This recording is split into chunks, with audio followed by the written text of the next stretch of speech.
And we are back after a week away for the holidays. Nick and Rob are here to talk all things NFL. A lot's happened. There's a lot of exciting things, especially for the Patriots fans, but there's also some great stuff to look forward to if you're a Cowboys fan. We got a lot to talk about on this week's edition of the Nick and Rob Homer Hour.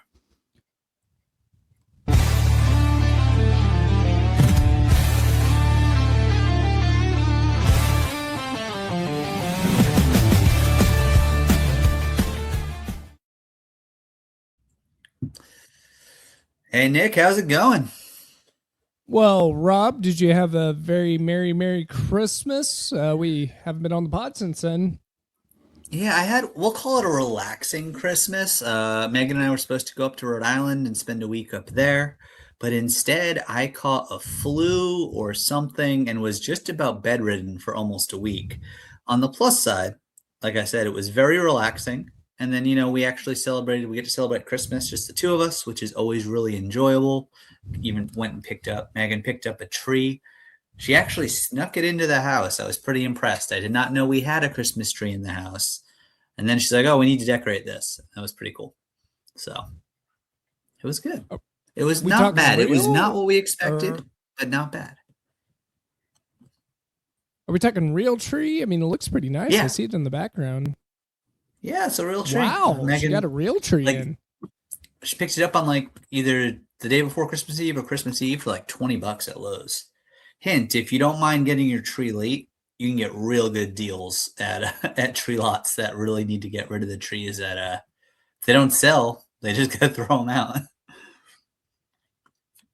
That is awesome. And now you get tree tips. So, for anyone out there getting a Christmas tree, this is a good opportunity for you to take advantage of that.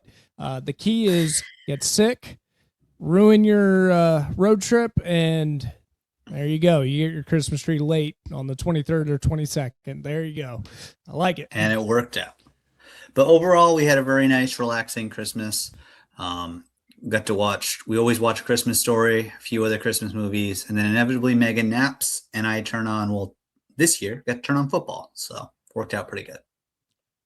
Yeah, and it sure did. And the Cowboys were one of the teams that were there. Of course, the Washington Commanders were along for that ride.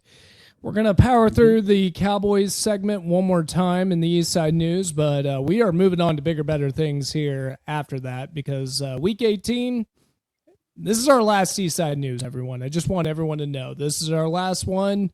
We're dropping NFC, AFC East, and we're focused on one thing only. That's the playoffs. Of course, Rob is going to have intense coverage involving the New England Patriots. And then we're going to have some other folks on the show, too. Ryan should be joining our show week 18 if everything goes right. Of course, I don't want to promise the world to everyone and then he doesn't show up. But I have a good feeling. He seems pretty excited about the season. I've got Deshaun in my back pocket, who's a big Bills fan. This is going to be an exciting run, and I'm really pumped up for the playoff potential that's going to be happening here in our future. But one more time, Rob, one more time. Let's get some Eastside News done. Am I right? Let's do it. This is Eastside News.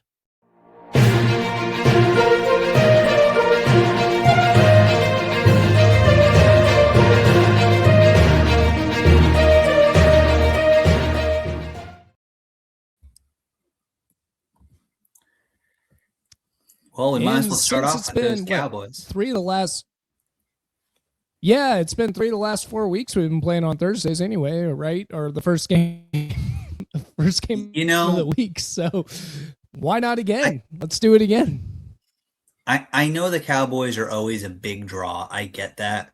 And the Lions were supposed to be really good this year. I get that. But they had to play like they're making millions, so blah blah blah. They can deal with it. But they had to play both on Thanksgiving, which they expect. That's tradition for them. But then they also had to play on Christmas. It's like, why don't we give some other teams some shine? There's some other teams like that would have been much better to focus on. And obviously, of course, everyone had to watch the struggling Chiefs as well. And it's just like, so hopefully in the future when we have Christmas Day games, let's rotate a little bit. All the games sounded exciting in the beginning of the year. I mean, you're talking Cowboys, Commanders, and then you're talking Minnesota versus who was it? Non-playoff team, right? The Green Bay, right? No, not Green Bay. No, what was it? Minnesota versus. Oh my goodness! Sorry, guys, it wasn't. I shouldn't have done this. They're not an I shouldn't have done this. Yeah, I shouldn't have done this. I'm showing our cards here, but yes, I will say game. About that Minnesota game, it was the Lions. It was the Lions. That's right. The preview of that game. Netflix paid $150 million for that game and the other game, in the Cowboys game. And not only did they obviously mostly get backups, but then I saw the pregame show for the Lions versus the Vikings. So Meg was napping, I threw it on. They had Manti Te'o, Brandon Marshall. Manti Te'o was like very intense the whole pregame show. Brandon Marshall was screaming into his mic the whole time. He was ready to get on the field, and he was so loud. And then Seth freaking Rollins from the WWE was their cross-promotion third guy there, and he was just – and it was entertaining, but he was pretty much just doing wrestling promos NFL style the entire time. That was the pregame show that we were treated to, which, whatever, is a one-off, it's fine. But in this day and age, NFL fans expect to get actual insight, actual knowledge. That's why fans of our pod tune in weekly. And they would have much rather had us up there than Seth Rollins and Manti Te'o. And at least Te'o and Marshall, both former pros.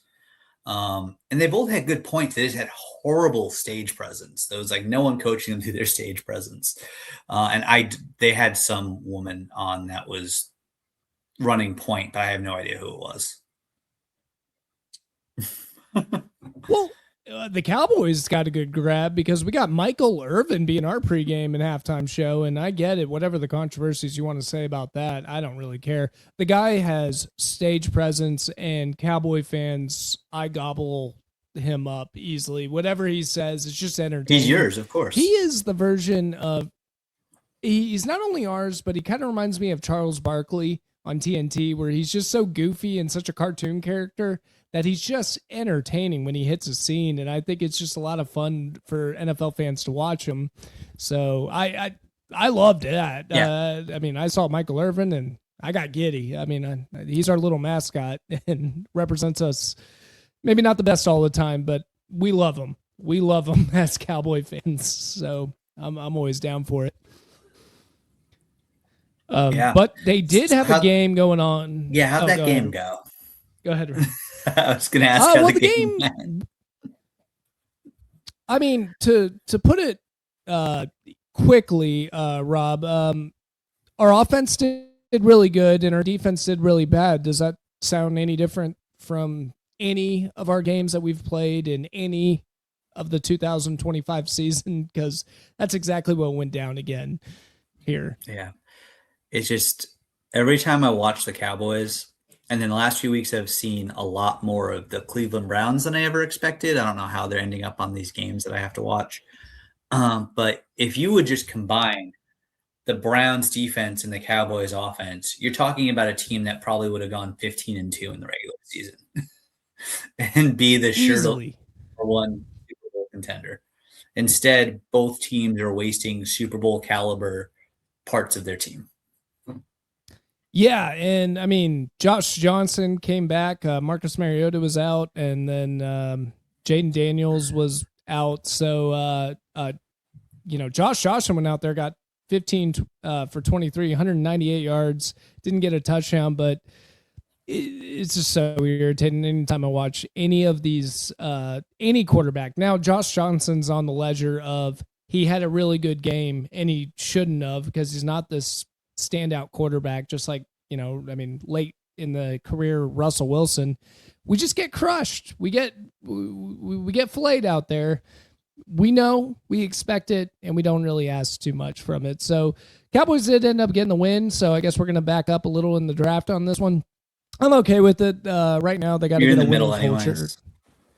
Yeah, we're in the middle, and Shoddy honestly needs to get a winning culture going on anyway. I mean, he's a new coach, so you just got to breed winning, winning, winning. Get that mentality out on the team, and I'm really not disappointed in that. In fact, I'm a guy that I never really root for the draft picks. I always root for the team to win, no matter what. I get it. Analytically, you're supposed to do one thing, but on the like emotional side of the game, you want them to win. You want them to actually get the idea of a winning culture. Big reference to that would be remember the Detroit Lions when they went 9-7. They were out of the playoffs, but they took Aaron Rodgers and the Green Bay Packers out of the playoffs in his last year for the Packers, and all of a sudden that team started taking off afterwards. And that was a team that started off terribly and got real hot, kind of the inverse of what the Colts did this year. And quite honestly, had they played in the playoffs, they probably would have made an additional deep run like the deep run they made last year. Yeah, and so it's okay with me. That's what I like to mirror something off of. If you're having a okay team, that's what you kind of want. You just, you're going to be mid pack anyway, like you said. So if you are, so be it. And then, Dak Prescott did exactly what Dak Prescott did. He started this game hot, but then, 19 for 37, 307 yards, 2 touchdowns, no interceptions. Late in the game, Dan Quinn made some adjustments, made it a little bit more frustrating for the offense, but didn't really make a difference. We were able to kick field goals with Brandon Aubrey, and we were able to close out that game and get what we need to do. But Rob, I don't really care about the Cowboys versus Washington. Let's talk about the future. We're going to talk about the future. We are going to talk about the future of the Dallas Cowboys because this is my last hardcore Dallas Cowboys segment. I know all you Cowboy haters, you're going to miss it, but it's over. I'm done. Nick, it's Jerry Jones owns the team. They're going to be in the news every week. I know. And there'll be something to talk about. And we can address that right now. I mean, they just cut Trayvon Diggs. That was really big news for everyone else except for the Cowboy fans. Most Cowboy fans kind of expected it. It was a little early. Did you see the thing that came out? Apparently, him and Shoddy got into it after Christmas. Him and the Cowboys refused, even though Diggs' family was in the Washington area, they did not allow him to not fly back with the team. And he goes, well, we have days off when we get back. I'm just going to hop on a plane and come back. Can I please just stay? They did not allow him. They made him fly back with the team, only to then ultimately cut him. Well, and hey, Trayvon, I'm sorry. This is a professional business, okay? And my response to that, I don't know too much about those details, but my response to that is, Trayvon, I get it. You have a family, and other people have families in other parts of the country, but this is a professional business and you got to take care of your job. And the fact that you even requested that, in my opinion, I know this sounds harsh. I guess I'm not an anti-family guy. I promise you that. But you have a job and you're getting paid to do a job. A lot of money. A lot of money. And this job requires you to work on a team, and the team needs to do really well. Big business. We're talking billions of dollars. For you, millions of dollars, Trayvon. I'm sorry. I'm sorry, get on the freaking plane. Like it doesn't seem hey, you have an entire offseason to go visit whoever you want to visit. You have the money to go visit them. I know it sounds cold and harsh, but it's nothing for him to hop on a private plane in Dallas and turn around. He'd be fine. Yeah, you could have done it that day. Just be with the team. So that is the microcosm of the problems with Trayvon Diggs. And good luck to any team that signs him, because we did cut him, and that was a big cut. I mean, most Cowboy fans knew that we had to cut this guy pretty, early on in the season. And now that we're going to cut him, that's going to save us $12 million. So where we were going to lose $33 million onto the cap has dropped down to, we're negative somewhere around 21 million over the cap. projected Yeah. for the season. And with the year he's had, no one's going to claim him, but I'm sure a playoff team will pick him up for the minimum just to as a depth piece. And then It if wouldn't be they realize the culture fits bad right away, they can let him go. It doesn't matter. Yeah, and I know I just poo-pooed all over Trayvon Diggs, but the fact of the matter is Trayvon probably just needs a new scene. He just needs to get out. This isn't working. Whatever this is, Shoddy's trying to bring in a new culture. You're not helping Trayvon Diggs. I get it. Your buddy Micah Parsons just left. It's time to move on. It's time to move on. And I hate, and that's fine if you don't work out as a Cowboy. Maybe you'll work out as something else. I was a big Trayvon Diggs fan a year ago, but I've seen enough of the reports where I'm like, I'm done. I'm done with this. You're just not That's worthy fair. of being a high-paid cornerback. So it's over. Does that mean he's going to be awful at the next place he goes to? I don't think so. I mean, he can. He's got a lot of potential. If you got him in man-to-man coverage, he's physical, he's tough, and he is aggressive. He'll end up getting interceptions. He will do it with that, whatever team he decides to go on. It's not working here. And we're moving on. Whether that was Eberflus's fault or not, you need to be a professional, Trayvon, and it didn't work out. Good luck somewhere else. I hope it works out for you. We'll always keep our eye on you as Cowboy fans. Our secondary is beat up. If he passes through waivers and we can get him at the league prorated league min, Pats can pick him up. And it's a good coach for him too. I think it would be a really good opportunity for him to join the New England Patriots. It could be the New England Patriots. I have a gut feeling Mike is going to be. I just have a gut feeling he's going to end up in Green Bay just because of Micah Parsons is going to talk him up wherever they go, and you can sign him on the cheap. So Micah's probably going to say this is a great organization. You need to join this one and go from there. I mean, I just think he's going to end up there. So good, yeah, and they don't have 2 first-round draft picks for the next 2 years, so you got to add pieces somehow. There's one out there in the free agency. He's probably going to be relatively cheap. So the Cowboys are going into the season, and I'm just going to give you a little list of the things they've got to do, Rob, to get this thing fixed, okay? And this is the Nick Beanie game plan on how the Cowboys can get this ship back in order, okay? And the first and most obvious one, Eberflus has got to go. So we already know that. Eberflus has got to go. Out. You are out. Love the guy. You're a good guy. You're a nice guy. The team's not responding to you. You had all year to go get this team back in track. You never did. First thing Jerry's got to do is just go ahead and move on for Eberflus. And then you take a look at your team and you see the best prospects out there. I've seen the Brian Flores ideas out there already that Brian Flores could be joining this team. I'm a big fan of it. I love the idea of Brian Flores joining the team. But I think we know what's going on with Brian Flores, right? He's not trying to join the Cowboys. He's just trying to get his contract up for the Minnesota Vikings, don't you think? Well, yeah. So 2 things. One, if I'm the Vikings, I don't let Flores go for a lateral move. No. I think if Flores didn't still have a lawsuit going in the NFL, I think he'd be one of the top head coaching candidates in this cycle. I think a team like the Giants, who should have hired him back, and that's what caused this whole lawsuit, who should have hired him instead of, was it Joe Judge back then? Or whoever it was. Oh, no, it was instead of Dayball, because the controversy was Belichick texted the wrong Brian. But so Flores probably won't get a head coaching job, but he should.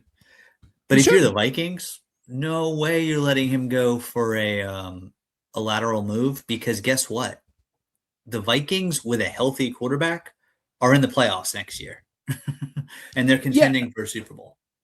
Yeah, and they're in a really good shape right there. And let me give you guys a little tip on Adam Schefter and all these people that go out and start doing these reports. The fact of the matter is he doesn't actually have these sources. All it is agents and owners and players reaching out to Adam Schefter, and they're using him to get contract disputes. So anytime you see a rumor be had that, hey, this guy's going to the Cowboys. It's a contract dispute. And he's trying to negotiate right now with the Minnesota Vikings to go ahead and get a higher pay job out there. I'd imagine Jerry's is going to inevitably interview him. I don't think that's going to be a surprise. I mean, under the Rooney Rule, I think they have to. Do they have to do that for coordinators? I think they do, right? No, I don't know about coordinators, but also the Vikings would have to give permission because it's a lateral move. Well, his contract is up. That's the debate. Oh, his contract's up. Oh, that changes everything.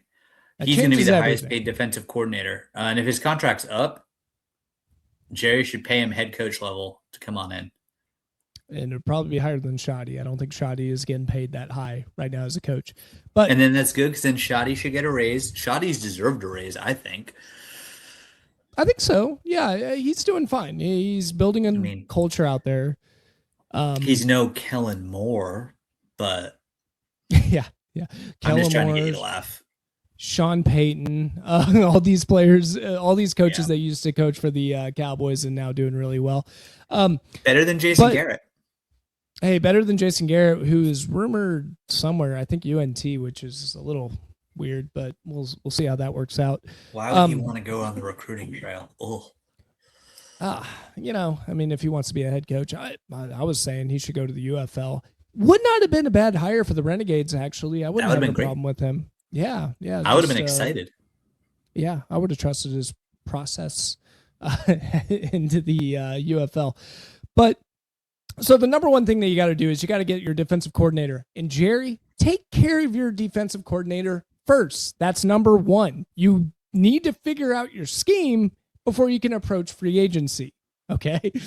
So get that taken care of. I don't care who it is. Fire Eberflus. If it's Flores, I've heard Schwartz, the defensive coordinator's contract that's up in Detroit. That'd be awesome. He would be fantastic. But I doubt Detroit's probably going to hang on to him. The secondary coach over in the Eagles would be another interesting one. I'm fascinated with whatever options that we have. There's plenty of talent out there. Aaron Glenn might end up available. I don't think so. You think they're going to fire him? They looked real bad. They shouldn't, but they looked lifeless. You are clearly rebuilding the team, so you got to get him his players before you can make a decision on Aaron Glenn. So I don't think the Jets would do it. Obviously, I would take them, but I don't think it's going to end up happening. So number one, you got to get your defensive coordinator. Number two, you've got to fix your cap space. So I think right now with Trayvon Diggs being out, that's going to get you down to $21 million. You need to just go ahead and move the contract. So the question is, are you all in this year or not? If you are all in, you go ahead and move the contracts from Dak and CeeDee Lamb, shuffle them to the back end of their contract years, and you should be able to get 40 up to an $80 million. I was reading you can get $80 million just freed up in cap space this year. They're very flexible this year. Next year, not so much because the contracts are going to push it back. And then you need to approach free agency. My game plan, I was texting Rob about this. I would want to get secondary players, linebacker, cornerback, something that fits the scheme of the new defensive coordinator, whatever it may be. Make sure Shoddy's in that interview process too, so he gets a coach that he likes in there, because you got to take care of the people that you want to take care of. And then you go ahead and build up your secondary on the back end. Then in the draft, I don't know the players yet. I haven't looked too far into the draft. I would beef up that defensive line like no other, make it already a pretty formidable defensive line, and possibly make it the best defensive line out there. The other aspect of that is you can actually improve that defensive line by getting Crosby. There's rumors of that trade coming out because Crosby ended up leaving Vegas's room, and he was really upset with the Vegas Raiders. Did you see that story? Yeah, and then he posted because Vegas wants the number one pick. That's why they did it. And Crosby was too good to play in that game. But then they shut him down and said he needed knee surgery, and then he posted videos of him on a trampoline with his kid and I believe playing basketball during the game. And if you are He'd look rebuilding, real good in New England. yeah. Well, and I think the Cowboys can end up getting him. He's from Dallas, I believe. So I think it would be a good fit for him. He keeps on being rumored to be out there. And the question to Jerry is, are you all in or not? Because the fact of the matter is you got 2, maybe 3 years left of prime Dak Prescott. And if you're building around him as the quarterback and not planning on getting any quarterbacks in the draft or doing anything like that, packaging your first round draft picks to go get a quarterback, Dak is your guy. So if Dak's your guy, you don't have that much time left. You need to go ahead and take care of him and do an LA Rams style F them picks, get them out of the way, do whatever you got to do to build the most formidable team heading into it. In his case, it'd be more like F that cap. Don't worry about the cap. Okay. I was going to say, wait, you just said you wanted them to use the picks on the defensive line, but then you said F the picks. I was like, which way are we going? F the cap, go for the players. Gotcha. Yeah, go for the players. Now, if you have to trade one of those first-round draft picks to go get Crosby, do it. Do it now. Oh, you have to. Just because he's already got the talent. He's already ready to go. So if you can end up getting him, get him. If not, a team's going to probably have to give up 3 first-round picks or some sort of combo for Crosby. He's in his prime. Whatever this knee issue is, he's been playing through it, and he's got an offseason to get it repaired. There's a limit. So if it's 3 first rounds, I wouldn't do it. But I don't know. Someone's going to do that, though. Yeah, and if someone does that, then you lost that, and don't worry about it. Then go get 2 defensive, I would say defensive end rushers. I say make that defensive line nearly impossible to beat, and that should make whoever your defensive coordinator is and your secondary, that'd be Deron Bland and Revel, who aren't bad. Malik Hooker's still on the team too as well. These are 3 solid players. They're not bad players. So your secondary should have enough talent to be formidable, be okay. But if you have a great defensive line, you don't need too much in your secondary because your quarterback's on the opposing team is just getting harassed 24/7. So I'm okay with it. That's my game plan. I don't know. What do you think, Rob? Am I being ridiculous here, or should we go get secondary help in the draft? No, because cap hell's coming, so you might as well. You need to go all. Next year's going to be an all-in year. We're out of time. We are out of time. Jerry's out of time. Yeah, he's running out of time. And if you want to go get this Super Bowl, you got to do it now, Jerry. You got to do it now because right now you have a top 5 offense. And yes, that does include signing George Pickens. If you get George Pickens, CeeDee Lamb, Dak Prescott, Javonte Williams. Is Williams still under contract for next year, or do they have to re-sign him? They would have to re-sign him, but he'd still relatively be cheap. I wouldn't be too shocked. And even if you don't, running back, you can replace him. I think he's replaceable. And he's still got Jadon Blue developing on the roster. There's always another draft pick somewhere. Would you do more than franchise tag Pickens? I'd sign him. Would you? I'd sign him. You'd sign him? Yeah. For top 5 money? It's a matter of, do you want him to be happy and not pouting that year? Or if you are all in that year, you got to sign him and be damned with the consequences afterwards.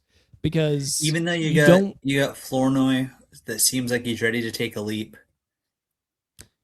Flournoy is great. I love Flournoy, but George Pickens is an animal. That guy is something else too, and he is a psycho when he runs his routes. He's just, I think he's the most creative route runner in the NFL right now. He's told to do one thing, and he goes, "But I'm going to be open if I go here." And Dak's learned him really well, and that's something when you have a wide receiver in your back pocket like that, you just don't want him to be gone. And in George Pickens' case, you don't want him to be unhappy either. So if you're all in anyway, and you're saying, I don't care about the cap in the future, yeah, sign him, whatever. It'd be $30 million for the next 3 years. So what would that be? A $90 million contract? You got to do that kind of stuff. You can't pay him more than CeeDee, though. Can't pay him more than CeeDee, and I don't think $30 million would do it. But even if you do, CeeDee can't complain. His contract was up at that time, right? See, you can't complain. Sorry, CeeDee. If your contract was up at that time, you'd be the highest paid wide receiver. But we're gonna go with CeeDee averages $34 million annually. It'd be something like that. Yeah, we're talking like 34 million a year. I think it would probably be the equivalent of CD, or if not more. And I think he's the highest paid right now. It might have already been overtaken, but it's up there. Yeah. And he did already restructure in March. So, restructure again. Keep restructuring. Because put that in the back. Restructuring is almost always better for the players, right? Because it gets converted to a signing bonus, and they get the money faster. Yeah, and the only way they don't take the cap hit is re-signing them again, so they can keep pushing the money back. So it's great. Players love restructuring, and so I don't think Dak and CD are going to have problems with that. After you get that taken care of, then you go attack the free agency, get the first round draft picks. We'll see how it plays. I don't know, but this is just the game plan in my head. Number one thing, though, is get a defensive coordinator that can actually do a scheme that your players believe in. And if you can get Flores, you're getting Flores, right? I mean, you got good players. Yeah. And you want Flores if he's available? Yeah, if we have a shot at Flores, obviously, yes, big time. I mean, could you imagine a blitz with that defensive line? That thing would be impossible to stop. This defense has an opportunity to be one of the top defenses in the league if you approach this right in this offseason. It could be from the bottom 5 to the top 5. I've been saying that since we got Quinnen Williams. I see the picture. I see a vision. We could do it, but you got to know what you're doing, and you got to get this done right. And the number one thing you got to do is get rid of Eberflus because his scheme is just not working. But you get a decent defensive coordinator with a decent scheme out there, possibly man-to-man coverage, possibly blitzes just a little bit more. It would be an awesome opportunity for the Dallas Cowboys to take advantage of and be a top defense in the league. Pair that with the top 5 offense. This team does have a shot at the Super Bowl next year if they know what they're doing in this offseason. It's a very important offseason. Jerry's got to be able to take care of it. I'm counting on a lot, and I understand that when I say that, as soon as that left my mouth, I started going, but that's all we got, Rob. That's all we got. So in Jerry, you trust. I don't trust, but I have no choice. So, Jerry, just watch the video. Stuck. I promise. I got you. Yeah, and Jerry, I'm stuck. I have no choice on how we're going to do it. But he did build something that I'm going, okay, I see it. You just got to attack now and actually go all in. And don't just say all in. Really go all in. Risk it all, Jerry. You talked about being a gambler. You saw your little documentary where you felt like this badass on the block. And now this is your chance. This is your chance to do an LA Rams version of cap space, not draft picks. But you could do that version for the Dallas Cowboys right now and say, to hell with it. We'll figure it out later. I want the Super Bowl now. And I could see that opportunity happen now than if he didn't do the Micah Parsons trade. So if this is his goal, was to make the team better next year, this is your offseason, buddy. Take advantage of it. Go out there. Go do what you got to do to get this team up there because the writing's on the wall. You already have a top 5 offense. Get this defense to top 5. I don't think that's asking too much, really. With that defensive line, you should be able to do it. But cool. Yeah, sorry, that went on way longer than I thought, but yeah, and that's it. Nick, that's it. No more honestly, Cowboys. When it comes to Nick and the Cowboys segments, we could have fun, interactive. We should definitely do this for next season. Release a poll the day before the pod, or release a poll after the Cowboys game's over, and set an over/under on time for how long you're going to go with your. It's always very informative. It's always very passionate. It's always a great listen. That's why we do this Homer Hour. But yeah, you'll always have a lot to say on the Cowboys, and it's always going to be a valued opinion. Yeah, and that is my valued opinion. For God's sakes, can you guys start winning so I'm not doing this segment next year? Can we just try to do that and make the playoffs, and I can be talking about you guys in Week 18 because I'm not doing it. I'm not doing it. We're moving on to the playoffs. We got better teams to follow, so we're going to follow them. Indeed. Speaking of those better teams, let's talk about those New England Patriots stuck in the early window. Now, at some point, possibly towards the end of this Jets. Pat segment, I'm going to have a little bit of a rant about the state of quarterback play in the NFL as a whole. But it's not going to be I'm at the in. start of this segment. It's not going to be at the start of this segment. No, no, no. Because, and this is stats I took from Stephen Ruiz of The Ringer, but a lot of people have reported this stuff. Drake May just had literally by almost any metric the best quarterback performance of the last century. All right. By drop pack success rate, it was an 87.5% rate. It was the best game a quarterback has played this century. So not the whole century. This century is in the last 25 years. 87.5% drop back success rate. May also posted the highest ever QBR, 99.8. Remember, 100 is the top for QBR since ESPN created the metric in 2006. So in the last That's 19 crazy. years. As Stephen Ruiz said, he said, we have literally never seen a stat line like the one May posted on Sunday. And what was that stat line for those of you that couldn't find that regional game or were busy finishing up some holiday stuff and decided to sacrifice the Jets game, which is understandable if you did? Drake May was 19 of 21 for 256 yards. Yes, that's right. He had such a good stat line that even though he didn't get his second ever 300-yard game, he still had these great stats. 19 of 21 for 256 yards, averaged 12.2 with count them, 5 touchdowns. He only took 1 sack. Had he not taken that sack, he probably would have had a perfect QBR, which is just crazy to think about. Very. I mean, just having those 70s and Unbelievable. nuts. The state of the quarterback play in New England is high. Pats fans are going nuts. They're going to riot if he doesn't win the MVP. Pats fans, I think he should be the MVP, but I'm telling, because they're not a playoff team without Drake May. They're not. Drake But I May have is my that good. oh, he is that guy. But I have my feeling on MVPs where when the league starts gearing up one way, they stick to that player, and it's Matt Stafford that they've been talking about year in and year out. And I feel like they're just going to hand it to him. When I'm with you, Rob, I think Drake May deserves it. He's got the best completion percentage in the NFL right now. Am I correct? Yeah, he does. And yes, he has Stefon Diggs, an older Stefon Diggs, but a wiser Stefon Diggs. But then beyond that, we've got Kayshon Boutte, we've got Hunter Henry. We had Mac Hollins. He's out for probably the year. He might be back if they can make a deep enough playoff run, but he's probably done. Efton Chisholm, finally, remember I was excited about him preseason. He finally got out there, got some playing time because of all the injuries, and he got his first touchdown pass, which is awesome. But then you look at who Matt Stafford throws to.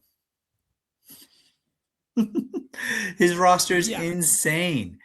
All right, he's got. Let me pull up his receivers. I don't want to short. I can name 2. I got him in the fantasy. I got Puka Nacua and Devontae Adams. So first off, Puka Nacua, who's having possibly one of the best, if not the best, wide receiver season by any wide receiver ever.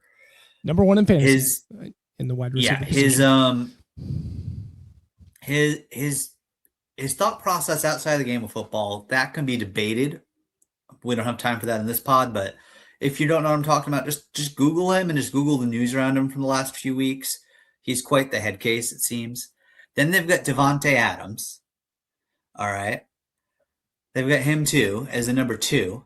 Jordan Whittington, who is an outstanding college receiver, and he's getting better and better. Tutu Atwell, who's doing good. Like, I'm sorry. The weapons that when you compare those weapons, can you imagine how good Drake May would be starting for the Rams right now? And I don't think Stafford. I don't know. Stafford might have him have the Pats at a 6 or 7 seed, maybe. I mean, I don't know if his back could hold up in the colder weather. I just don't. I don't. So. It's Homer Hour. It's the Nick and Rob Homer Hour. I think Drake May should be the MVP. he's going to be runner-up in the voting. It's going to go to Stafford because it's also going to be looked at. I'm not sure if he's ever won one, but it's going to be looked at as also as a career achievement award, even though that's not what this award is supposed to be.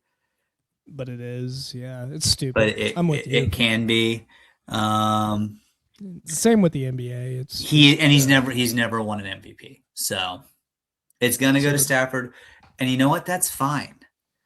Give Drake May a little bit of a chip on his shoulder going into the playoffs.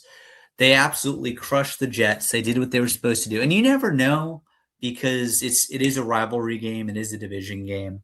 But the Jets they weren't competitive. The score was 42-10. And honestly, it felt a lot less close than the score showed.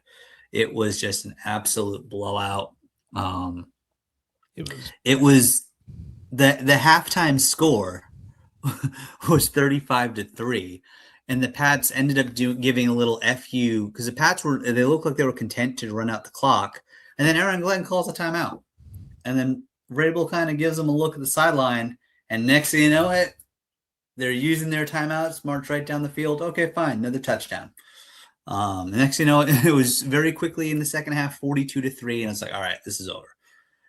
Let's just get everyone healthy. And then it was almost bad. Luckily, Drake May came out soon afterwards, but there was a very, very dirty hit, a late hit. It was a big flag. May had clearly gotten rid of the ball, and a Jets defender came in and just took him out from the blind side well after he got rid of the ball. And then they started taunting the Pats. So they got a bunch of flags thrown at him, but it's like, all right. And so that's when I mentioned, is Aaron Glenn going to be available? I've said all season long, they have the right coach. That was a terribly unprepared and poorly coached team on Sunday. Aaron Glenn didn't really have any control over his team whatsoever. They were doing what they were doing. Some of his defensive players were going in business for themselves with like legitimately dirty hits. That didn't need to happen. Yeah, and I think he's trying to build a culture that's just really rough culture. So I think he's trying to build that, and I think it'll be nice. It sounds like it's brewing to be a good rivalry if he nails these draft picks, because I do think he's a good coach. But I think he's starting to plant the seeds to say, hey, we're not going anywhere, kind of thing. Luckily, it just look dumb when you're losing 42-10, or It just luckily for Aaron Glenn, there is no home run hire that you're like, oh, we got to take him if he's available. I wouldn't even necessarily say that, if Tomlin becomes available, plug and play him in, because I don't think Tomlin would go to the Jets. I think he'd find better options. So Aaron Glenn, I think, is safe through week 4 of next year. And he can keep building his culture, but it looked bad.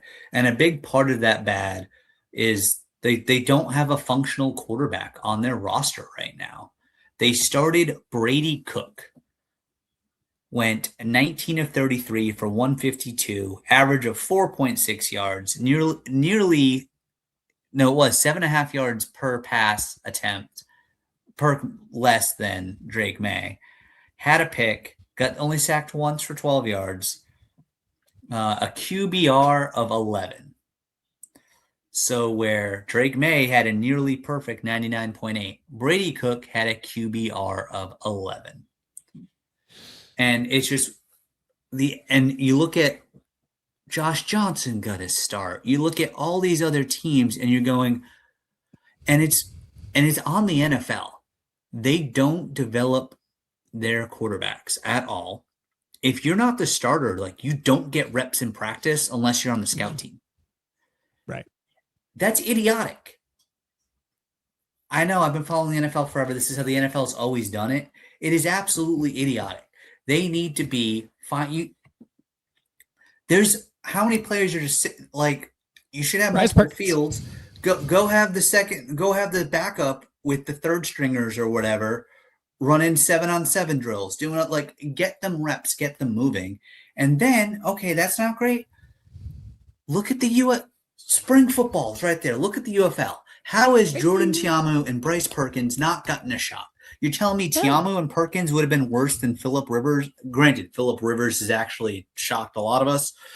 Phillip Rivers or Josh Johnson or Brady Cook or whoever these other quarterbacks are. They're running out so many like awful. You got awful. Luis Perez too. Don't ignore Luis on this whole thing. I know he's older, but he's a seasoned and he has veteran. a history with the Jets, doesn't he? I believe he does. Yeah, he has a history with a lot of teams. But yeah, like I don't know. I don't know why they ignore the UFL. I'm so glad we're watching the UFL because I think we're seeing stuff that the NFL is just ignoring right now because they have talented quarterbacks, guys, and you're going to be hearing about that too after this playoffs. We're going to be talking about it. So those of you that are newer to our pod that found us during the NFL days, when the NFL season wraps, we're going to be pivoting to UFL. Football coverage is going to be continuing. And let me tell you, it's a great league to watch. And we're going to get into more of that later on. We're going to have a whole preview that's going to be coming out in the next few weeks, getting everyone hyped for it and getting ready for it. But yeah, our homer team is the Dallas team, the Renegades. We used to be last season. We were more split. I was following the San Antonio Brahmas. The Brahmas are no more, and I just don't have any attachment to the Houston team. So I'm joining Nick as a Renegades fan for this upcoming season, and it's going to be a lot of fun. But that being said, like the quarterback problem is just absolutely ridiculous. The only reps they're getting is in training camp and in preseason games, and then they might as well just be sitting around. That's just so dumb for your long-term development. And you look at Indianapolis, as we'll talk about more in a little bit. They missed the playoffs because they had no quarterback depth. They had nothing after Daniel Jones. Yes, Anthony Richardson suffered a freak accident, but you had no other plan and didn't even attempt to get another plan once Richardson was out. You just went with no depth. Like, come on. The NFL has a massive quarterback depth problem. Luckily, we don't in New England. We've got a solid backup veteran in Josh Dobbs. And then worst case scenario, we got Tommy Cutlett second come in. So the Pats are fine at quarterback. But the rest of the league, come on. Let's figure it out. We did get to see Joe Milton and that arm. We get to see that a little bit. The Cowboys have good potential with their backup.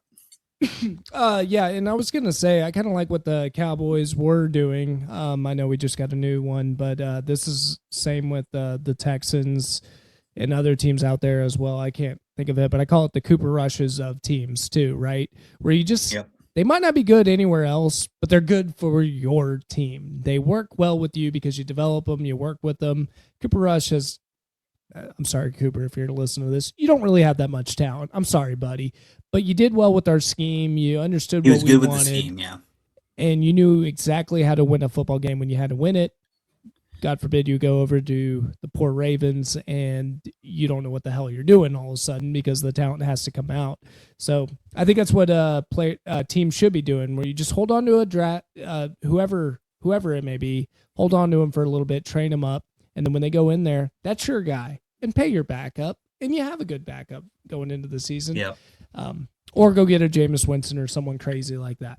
Yeah. Just and fun. One of the things the NFL does do that's right that I like a lot with the Week 18 schedule, and it's a problem I noticed a few years back, and they've started to write it.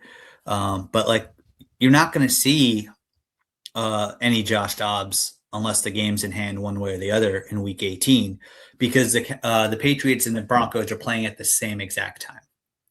Mm-hmm. Now, the downside is, and I'm sure Vrabel's going to be smart about it, and he'll do some scoreboard watching. Jim Harbaugh has already come out and said that Justin Herbert is going to be on the bench. So Trey Lance will be getting his shot to try to upend the Broncos. So if for some reason by halftime they look at the scoreboard and the Broncos are just blowing out the Chargers, you might then see Drake May and all the Pat starters come out, give them a half just to rest and relax because they'll be locked into that 2 seed, or potentially worse if they screw up against the Dolphins. But most likely locked. I mean, they're guaranteed the home game. They've won the division. Thank you, Eagles. We'll talk about that soon.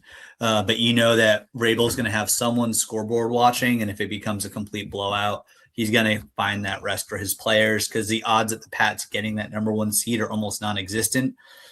And what's maddening about it, it's the Raiders game in week 1 that's costing them the 1 seed. Because Mm. right now they have tied records, the Broncos and the Patriots, so it goes to their common opponents. 6-0 for the Broncos, 5-1 for the Patriots. That one loss, the Raiders in week 1. Had they won Yeah. that game and lost a different game, they'd have the 1 seed. But it's okay because we're way ahead of schedule, Patriots fans.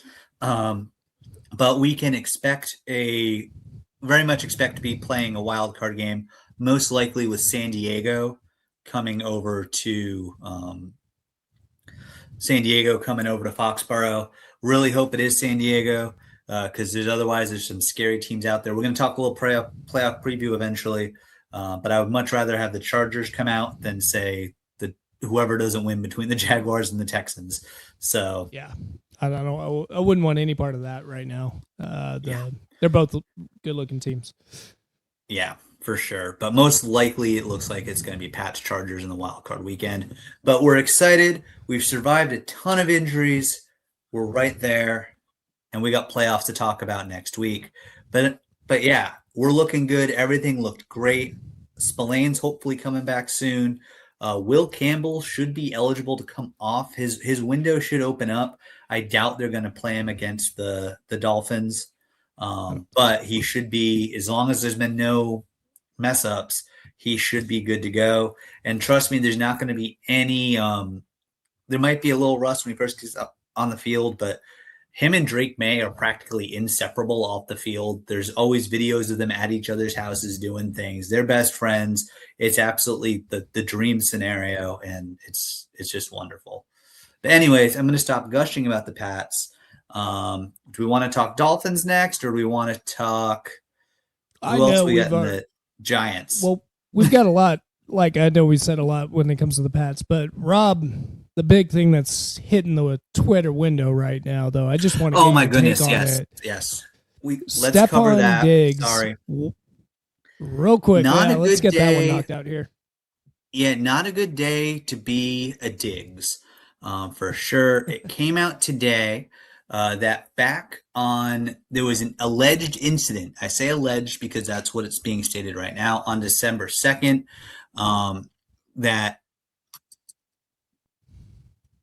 Wait, what was that noise? Did you hear a noise? Okay, you didn't. Sorry. Sounded like a click. It sounded like wasn't a fireworks mouse, Rob, on my end. right? Okay, cool. Oh, anyways, sorry, I just made you do It's an about edit. that time of year. But anyways, so Yeah, there was accusations, and today at 11 a.m., a motion hearing took place for a felony charge of strangulation and a misdemeanor charge of assault from an alleged incident that occurred on December 2nd. The New England Patriots official statement at this time is the New England Patriots are aware of the accusations that have been made regarding Stefon Diggs. Stefon has informed the organization that he categorically denies the allegations, and we support Stefon. The Patriots said in the statement, "We will continue to gather information and will cooperate fully with the appropriate authorities and the NFL as necessary. Out of respect for all parties involved, and given that this is an ongoing legal matter, we will have no further comment on this time." Following up, Diggs' attorney, whose name is David Mayer, also issued a statement, and he stated the allegations are unsubstantiated. He said, "Stefon Diggs categorically denies these allegations. They are unsubstantiated, uncorroborated, and were never investigated because they did not occur. The timing and motivation for making the allegations is crystal clear. They are a direct result of an employee-employer financial dispute that was not resolved to the employee's satisfaction. Stefan looks forward to establishing the truth in a court of law," Meyer said. According to the Boston Globes, another Diggs lawyer, Michael Arstefino, said there would be a substantial risk of widespread publicity that could taint the case without keeping all details currently sealed. It was also noted that Diggs' defense team is working on a monetary resolution to the incident. Now, does that monetary resolution that they're working on, does that mean that something happened and Diggs is trying to cover it up? We don't know. Does it mean that there was, for whoever this was, for whatever service they were doing, does it mean that they felt that they were wronged financially and they've come out and done this? And Stefon and the team are looking at it and going, well, if you only wanted another X amount, here you go. Let's just move on with our lives. We don't know. And I don't know. I don't want to speculate. If the allegations are true, then Stefon Diggs needs to be off the team. But we don't know if they're true at this point. We really, truly do not, and we're not going to know. At this point in time, the arraignment is set for January 23rd, which is the Friday before the AFC Championship game. So that could be a really big deal, or it might not matter at all. It depends on what happens in a couple of weeks for the Pats in the playoffs leading up to it. But that's where we're at. I'm not going to speculate more than that, just relay the facts. I hope it's not true because Diggs has been, by all accounts, a model teammate. Cardi B's become first lady of the Patriots and is always hanging out with Robert Kraft. And everything's been going really well. So hopefully it's not true and it's just a really, really poorly done stunt to try to get more money. But we don't know and we're not going to know. At least not until January 23rd, or if things get solved before then, possibly not ever. It's got so many questions to this because the fact that the investigation even led to an arrest means something had to be there, but I don't know what's going on. I will say this about the New England Patriots. I don't think he was officially arrested. I believe he was cited, and then his lawyer appeared in court for an arraignment charge. Gotcha. But a charge to essentially happen is just kind of crazy for the police department to end up pulling the trigger on the charge. But either way, I will say this about the New England Patriots is during the Aaron Hernandez situation, they didn't skip a beat. I remember when those allegations came out and they fired him immediately. It was within the hour.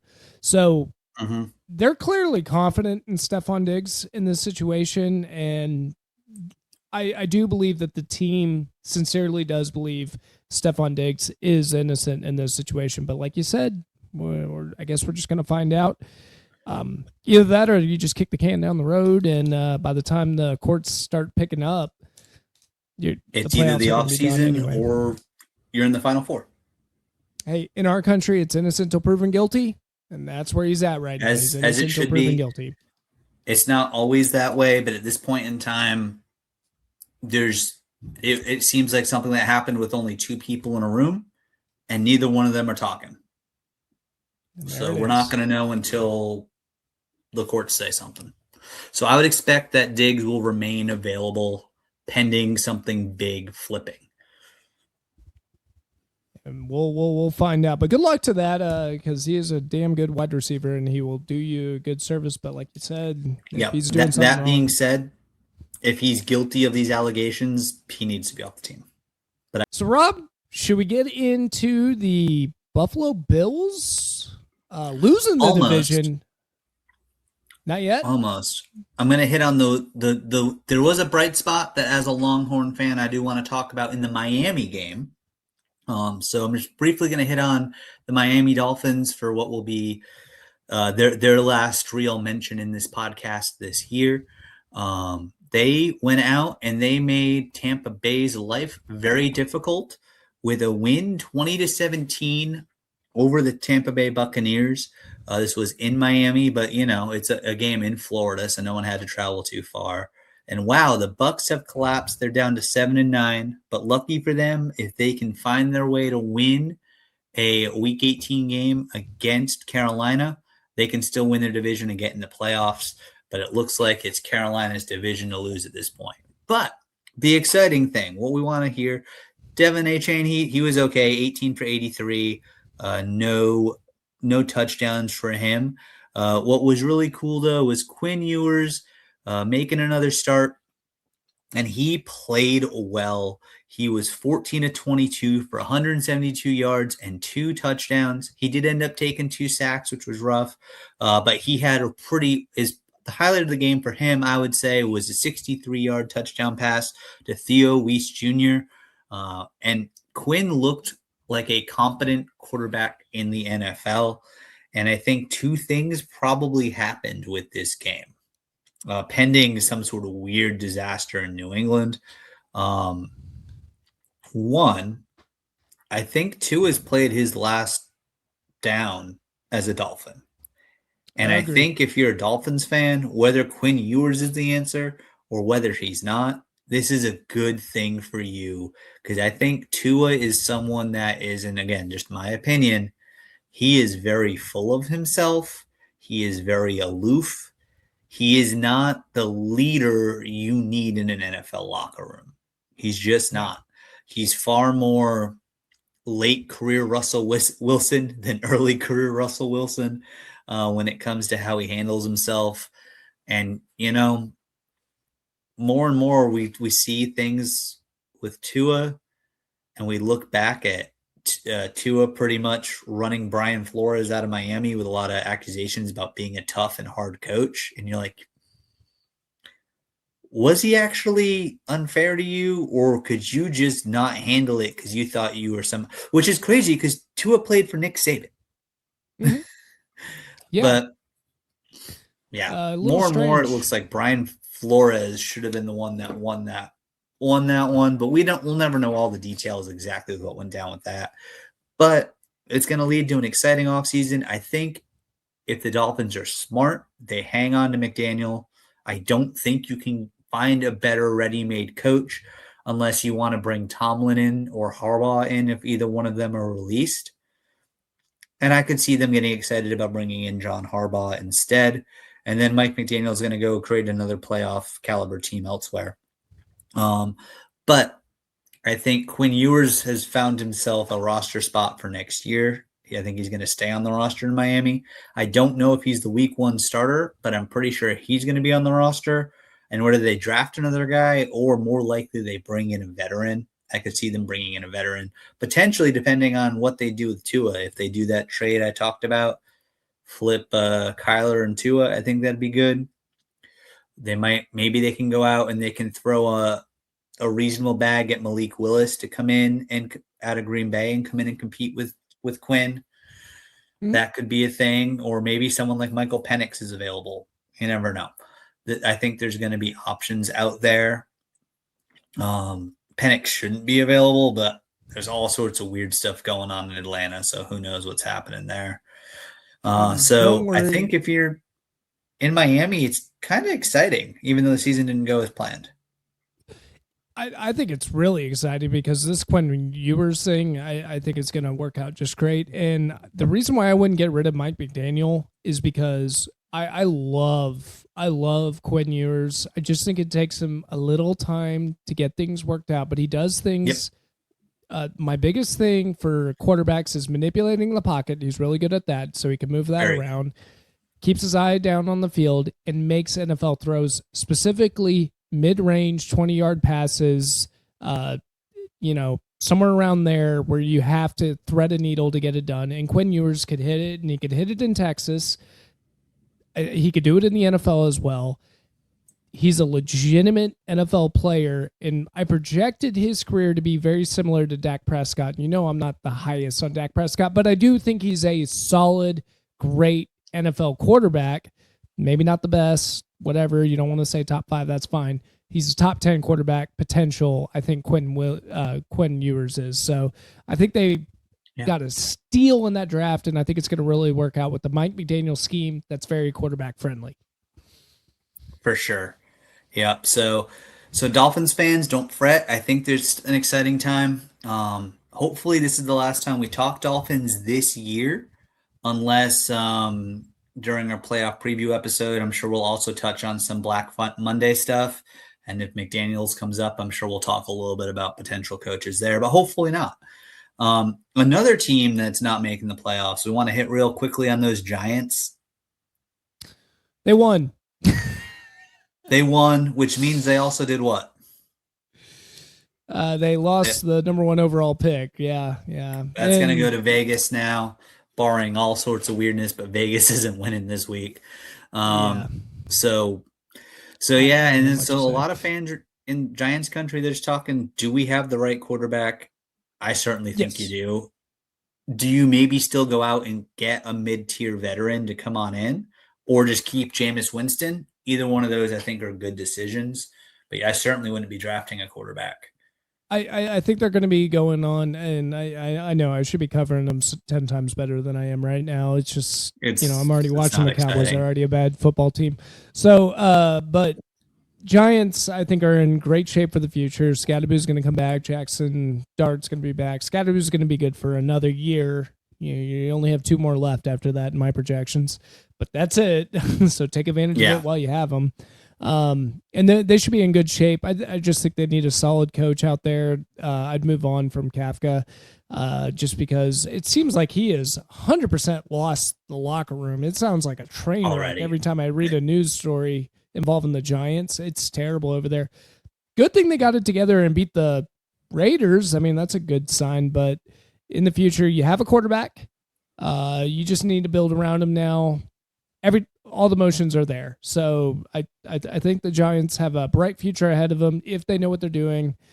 Move on from that, but they're just like I'll tell you what, the NFC East is going to be a tough division, I think, because if Jackson Dart gets it together, the Commanders get back in gear, Jerry actually does the right things in the offseason, all of a sudden this is like a 4-way race of some talented football teams in the NFC East. So I think I'm going to have an exciting coverage next year.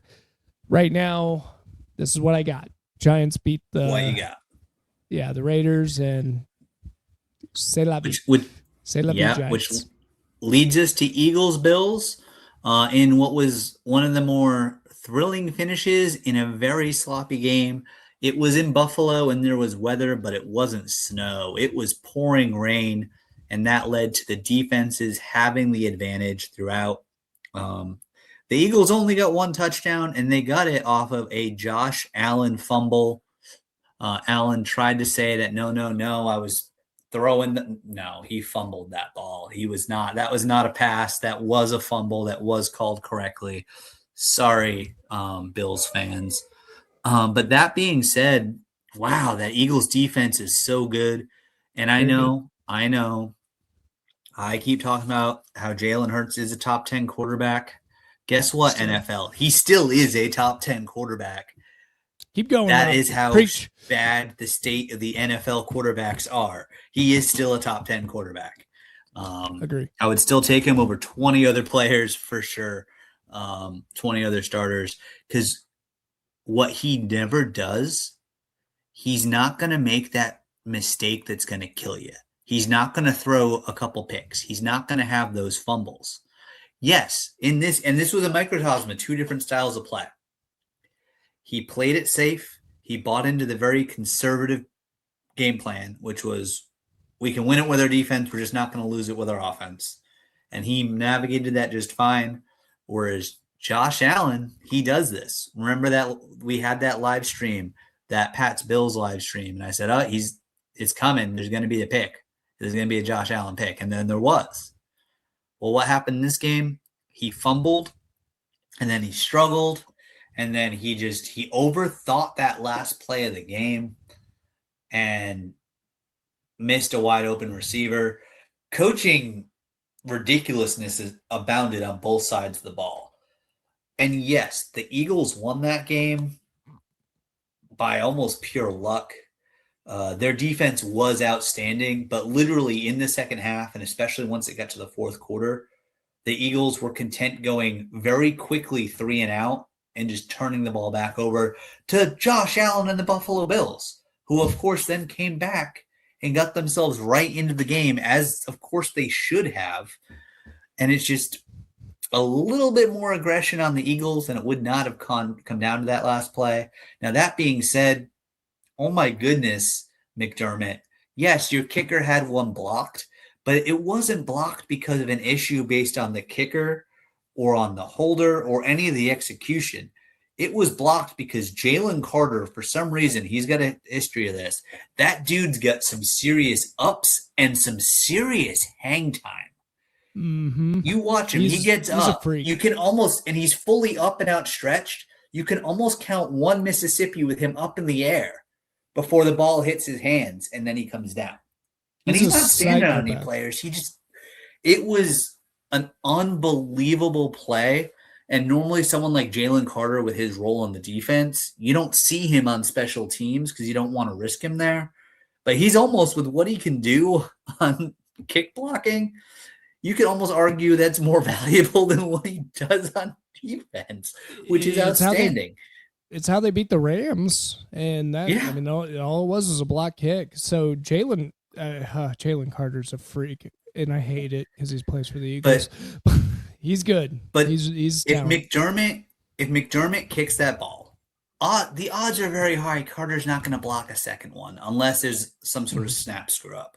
You're going to go to overtime, and guess what? You're winning that game. You're winning that game, and then you still get a shot, not at the 1 seed, but you still get a shot at the 2 seed or the 3 seed, and you get a home playoff game.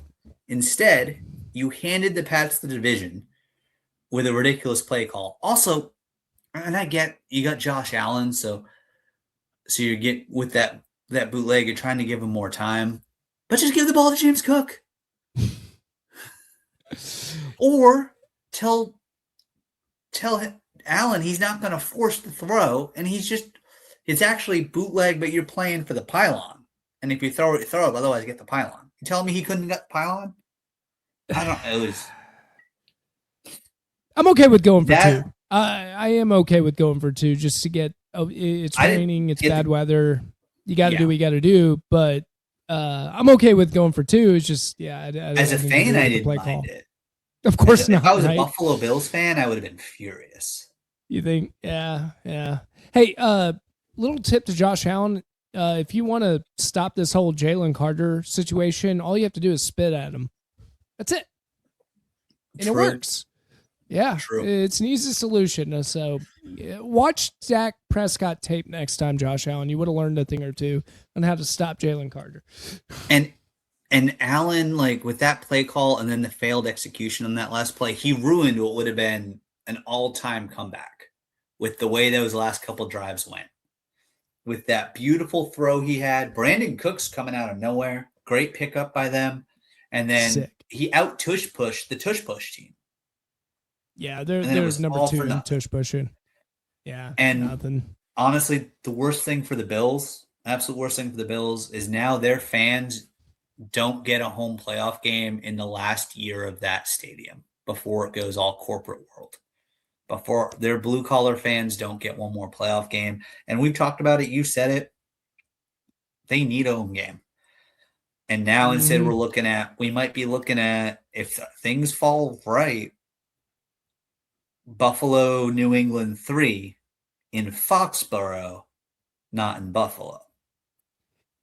They crack me up too because that stadium is not a friendly to offenses at all. So when you think Buffalo, you need good defenses, but historically they've always had good offenses when they had good teams. It's just really weird. Yeah. Like they don't belong where they are, but somehow they pull it off and get it done. That was just a random fact. Can the Bills still win the Super Bowl? Yes, they can. Could it be a Super Bowl rematch of what we just saw? Oh, it certainly could be Bills Eagles, and it'll be a lot more points because it's going to be in San Francisco. So, sneak peek. But yeah, what are you saying? Eagles? Oh, I think this is the most wide open year on both sides. This is the most wide open year we've had in a long time.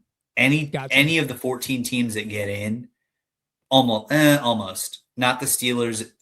The Ravens, if the Ravens get in, they can make a run. The Steelers can't. And if Tampa Bay gets in, they can't make a run. But if Carolina gets in, they can steal a game. They can steal a game. I don't think they're going to make a run. But they're not a Final Four team, no. So no, I don't even know what they're good at. Ted McMillan's probably your offensive rookie of the year. Yeah, he's good. And Bryce Young's getting there. They're a team that I would buy stock in them now. I think they're a team that can, if they keep developing, the Panthers are a 12-win team next year. All right, I'll move my money off XRP and start moving it towards Carolina Panthers because I think that seems more promising right now than XRP or crypto. Yeah, that was just a joke, guys. But yeah, so but that's whatever you want to add on the Bills or the Eagles to wrap up Eastside News. Yeah. I mean, the Eagles, I think they're going to be a formidable team, and I wouldn't count out the Bills either. So I think I'm ready for the playoffs. I am so ready for the playoffs. But unfortunately, we signed up for this, Rob. So we got to follow through. We are following through, but we're going to have a big playoff preview episode next week. Yeah, we're all playoffs. Eastside News is done. I feel an obligation to finish up with the Colts, but there's really not much to say. I'll tell you what. We'll finish off with the Colts. This is going to be our last. So when we play it in a minute or two, soak it in. This is going to be our last Colts segment. All right, guys. Here we go. I hope you enjoyed it, fans, because this will be the last one probably ever. And I took a lot of work on that. So this is our best. This is our best one. All right, here we go.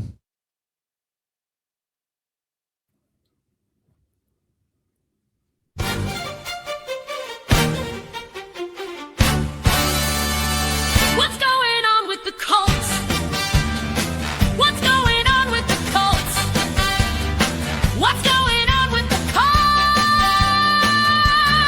Is it go blue? Let's ride. Or lucky shoe? Who knows? Who knows? What's going on with the Colts?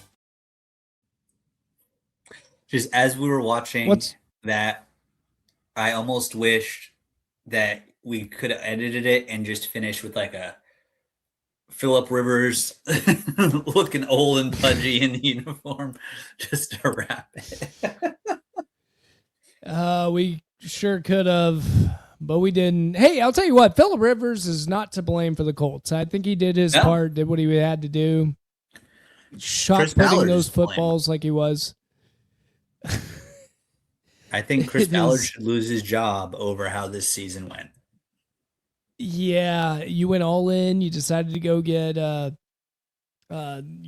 trade 2 first-round draft picks for Sauce. For Sauce Gardner and that. Who said it was a really bad idea at the time? You did, and I agree. I said they weren't a Super Bowl team. I agreed with you. I'm just saying if we're gonna follow them, yeah, let's go all in. Let's have a good time. But then Daniel Jones going down, I think, caused problems. And Phillip Rivers, and it went to Phillip. If I told you Phillip Rivers was going to be playing for this team during that time, you would have went, "What, Phil? No, you're making things up." Yeah. So I mean, and we both thought he was going to die against the Seahawks, and he didn't. Hey. Credit the Colts offensive line. They kept him, they stepped their game up. They kept him alive.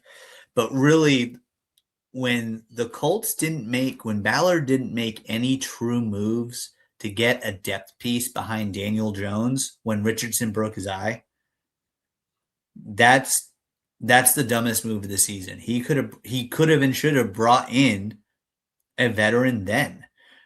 Pick someone off a practice squad. I mean, you might be able to go get Sam Ehlinger at that point. Find someone that's got more skill, and then you're not left with nothing. And yeah, Phillip Rivers did as good as he could, but he couldn't throw the ball down the field. He was surviving out there, and he did better than me. No. I mean, we're drinking beer and talking a big game here, but Phillip Rivers, I say hats off to you. You sign up for this. Do you think he's playing next week? You were guessing no. They've already announced Riley Leonard starting, and they signed some random name to their practice squad. So there is actually a chance that Phillip Rivers isn't even in uniform. He has already announced that he is retiring after the season, but he might not even be in uniform for this one coming up, which makes sense because he's not part of their future plans. And you've already missed the playoffs. Yeah, you're throwing him up against the Texans, but let's see what Riley Leonard's got. He's had a full year. It's not week 1. It's week 18. He's had a full year to develop and grow. Let's see what he's got. And it's not like he doesn't have any weapons. Alec Pierce is solid. Jonathan Taylor is still there. They could pull an upset. They won't. I just want the Phillip Rivers story to end with a win, and I was really upset with it because I was rooting on Phillip Rivers. Yeah, I was rooting on him. I was hoping he could pull it off, but it never ended up being a story. He did not get one win on his comeback, and he played pretty well, and that defense did not answer the occasion. He succeeded every expectation I had. I legitimately thought he was going to suffer a really bad injury, but he didn't. He helped his good friend Shane Steichen out as much as he could. And I get it. The reason why you called him is because you're good friends and you both run the same offense. So, he knows the offense better than a random off the street would have, but you shouldn't have been in that position. You should have had someone already in your locker room studying that playbook for a month. Yeah. And they were 7. He did the best that he could in this. They were 7-2. Did the best that he could in his situation, not Steichen. And this is a team that was 7-2 and then 8-2, and now they might not even finish with a winning record. The Raiders in 1995 were the last team to do that. Oh, I was about to say, I was setting you up for it. I was going to say, has any team never not made the playoffs at 8-2? Raiders, apparently them, and finished with a losing record. Raiders, shocker. It's a bummer. Hey, I'll tell you what, though. Big thank you to the Colts. That was an entertaining year. And we didn't expect that. We thought this is going to be a really boring year and just following a bad football team. You did as well, and you capped it off even when you were doing terrible with Phillip Rivers. Thank you, Colts, for making this an entertaining piece throughout the show. You provided us so much content. We'll see. We won't see you next year. We're gonna get a random Colts team. Aren't eligible next year. We'll see if this segment comes back or if we do something different. But the Colts were entertaining enough that I think the segment might come back next year. Yeah, we'll do a segment. It won't be the Colts, I don't think. I'm a big fan of the segment. But you are not the team of the pod anymore. I'm sorry, Colts. We're moving on. We tried. We liked it. We had fun, but didn't work out for you guys in the long run. Yeah, so thank you, Colts, for a good season. Thank you, Colts fans. I know you're out there somewhere, even though we've been asking any of you to come on all season and none of y'all reached out, so you didn't. But yeah, so that's it. Goodbye, Colts. We salute you. What we want to talk about now? Yeah, I was going to say, normally we do picks. We could do picks one more time, but I don't think there's a need to do because here's the thing with the picks. It doesn't matter for the Colts. It doesn't matter for the Cowboys. And for the Patriots, it might matter, but it might not. And I think if it matters all the way through that game, if they're scoreboard watching in Denver, they're going to win. Yeah. If it doesn't matter, they'll still have had a first half with Drake May and all the starters at the very least, if not 3 quarters. I think they're going to win anyways. I think this is and they're going to lock up the 2 seed. And that's Let's do it then. Let's preview the following week. What are we going to talk about? Like moving on to the playoffs. I mean, this is it, guys. No more Eastside news. We're giving up on that. We're going all in on the playoffs. We're gonna have a little pick and pull. There will still be a Patriots segment. Oh yeah, absolutely. Yeah. So we're still talking Patriots. Yeah, as long as they're in, we're still talking them. But the pod doesn't end once all our teams are out. We're going to go all the way through the season. We got some exciting things to look forward to. So next week's going to be a big playoff preview. We're hopeful to have several friends of the pods come on in and chat about their teams. We're also hopefully with Nick and I, along with friend of the pod, we're going to be doing a playoff pick system. Do you want to talk a little bit about that?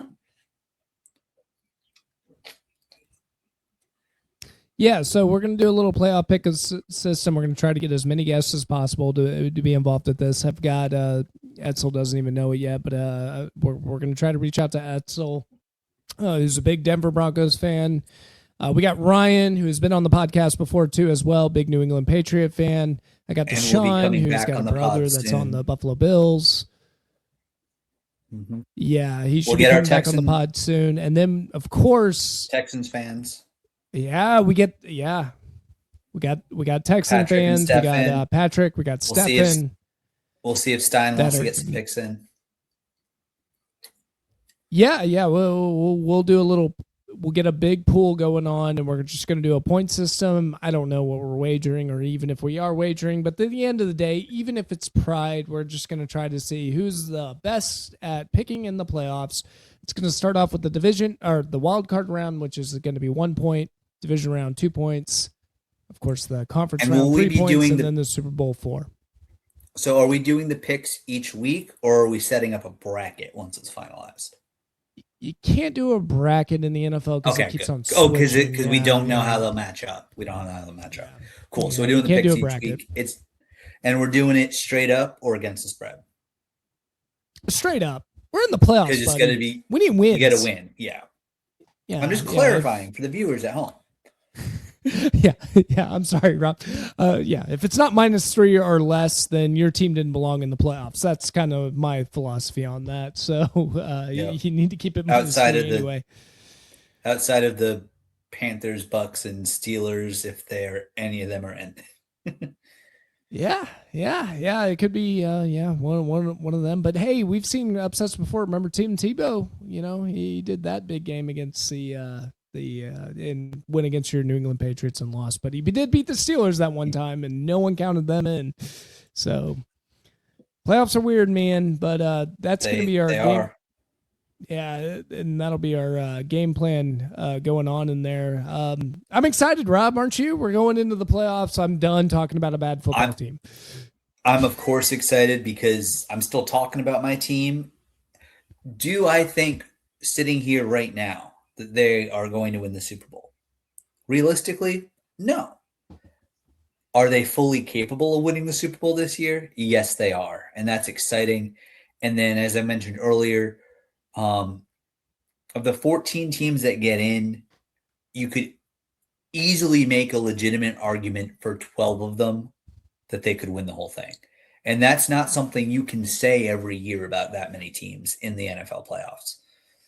It's wide open. If the Ravens do what I think they should do and beat the Steelers on Sunday Night Football, oh yeah, I think they could make a run. They could end up in the Super Bowl. It would not shock me at all. The Texans, I know they started 0-3, but oh my goodness, that defense there's a lot of good defenses in the NFL this year, and their offense is functional. And, Giants fans will tell you that's all you need. Ravens fans will tell you that's all you need. It's doable. In the playoffs, the better defense almost always beats the better offense. And there's going to be a lot of great options. So we're going to – next week, it's going to be wall-to-wall playoff coverage. We're going to be doing picks, previews, in-depth. It's going to be exciting. And what do we have? So we don't have a live stream this weekend, but what do we have coming up? We've got the wild card weekend. We've got Saturday, which has 3 games. 3 games. 3. And Rob, I don't know if you're 100% in yet, but I will be at least. I'm in. You're in. Okay. So we're going to have 3 games. We're going to have a lot of guests on as well, but we are going to do a live stream marathon. We are going to watch all 3 games. I don't know if the New England Patriots are going to be in on that one. Yep. Doesn't matter. We're going to watch them All We're three going of to do them. all 3 games. It's going to be a lot of fun. It's going to be Nick and myself, as well as a rotating cast of characters throughout the games. I think Deshaun said he's already in for a little bit. We'll have a few different people. If the Patriots aren't playing one of those 3 games, so we don't know what the schedule is, what I can promise you is what we will do. We won't do a live stream of the game if it's not one of those 3 on Saturday, but we will do a pregame show. We'll end up doing a 30-minute pregame show. It'll be myself, hopefully Nick, and then we'll see if Ryan wants to join in, and we'll get ourselves hyped for the Patriots game. We will do a live pregame show. If they aren't one of those 3, if they're on Wildcard Saturday, there won't be a pregame show because you guys are going to have us for like 12 hours. So, but yeah, if they end up being this Sunday or Monday game, we will do a pregame show. Yeah, and if football had the equivalent of a hot dog challenge, I might do it. I don't know. I haven't heard of one yet, but we're just gonna at the very least have fun though. We're gonna play it up and just tag along, have fun, jump in when you can, and we're gonna want the chat popping for that. Yeah, and if they don't in the beginning, we're going to keep going. We're going to have fun either way, chat. Okay? Like, we're going to have a blast. So, I'm excited for it, Rob. I really am. I'm ready for the playoffs. I'm so ready for the playoffs. I'm tired of talking Jerry's Cowboys. I'll be honest. Don't tell the Cowboy fans that. But we're moving on. We're going in the bigger, better picture. And hopefully we will have, through the playoffs, we'll hopefully have a live stream going. It's not going to be all the games all the time. We're going to do the Super Wild Card weekend, and then hopefully we'll have the next 2 weeks. We'll have one each. I do not expect us to have a Super Bowl live stream. I expect Nick and I most likely to be watching it together. I don't know if we'll be doing a live stream. That is to be determined. Fans, if you want to see a Super Bowl live stream, really, really push it. And if we hear the demand, we might just have to do it. I mean, yeah. And if we have a Super Bowl party at my place or your place or whatever we decide to do, I have no problem with shooting a little podcast in the middle of it, no matter how much they hate us for it. Will me and Rob stay married or together with our significant other? Tune in to find out, because we are going to stress them out. I think that's the game plan here for the playoffs, but this is playoff football. It's playoffs. We're risking it. We're risking it all, just like if the football Pats teams out there. If the Pats can somehow keep winning, then I'm locked in for all these games, and I'm excited. And it's going to be real good. It's going to be great, but yeah, we'll talk more football next week. And Rob, how do they find us? I know I did a good job last time, but yeah, you did a great job last time. Yep. If you see our beautiful faces right now, you found us on YouTube. Make sure to like the pod. If you didn't, make sure to subscribe and go ahead and make sure to set that alert so that anytime we go live or a new podcast drops, you get a notification. That would be great. You can also follow us, and please do. We're trying to grow our social presence. Follow us on X, Nick and Rob Homer Hour. Follow us on Instagram, Nick and Rob Homer Hour. Follow us on TikTok, Nick and Rob Homer Hour. Follow us on all those places. And of course, I haven't said it yet this week, so I got to say it. Thank you, Amy Adams Strunk, for doing what you do in Tennessee and giving us Mike Vrabel, who I think should be Coach of the Year. That's going to be we can talk about that next week too. There's like 5 or 6 legitimate Coach of the Year candidates, 3 of them with their teams first time this year in Liam Cohen, Ben Johnson, and Mike Vrabel. It's a great time to be an NFL fan.